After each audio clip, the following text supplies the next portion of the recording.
Liberals at ESPN drop football announcer for being named Robert Lee, but that's not the dumbest part. ESPN has reached a new low of slap-your-forehead stupidity.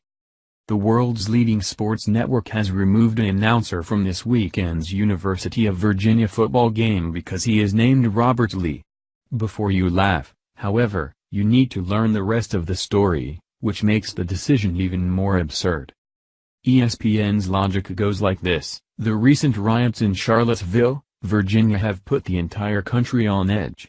Having an announcer with the name Robert Lee, the same name as the Confederate general, is likely to trigger or emotionally destroy football fans, especially when the game involves the University of Virginia. Rather than damage America's fragile mental state, ESPN is removing a football announcer from a game so he don't have to hear the name Robert Lee. Obviously, football fans will think General Lee has returned from the dead over 100 years later just to call a Virginia football game. Adding to the insanity is this: Robert Lee, the announcer, is Asian. Here's a picture of Lee. Fox News reports. Lee, an Asian-American sportscaster who started with the network in 2016, was moved to a different game simply because of the coincidence of his name, ESPN said, referencing the Confederate General Robert E. Lee.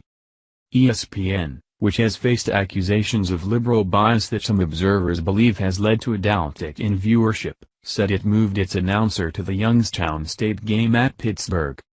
The network's full statement: "We collectively made the decision with Robert to switch games as the tragic events in Charlottesville were unfolding, simply because of the coincidence of his name.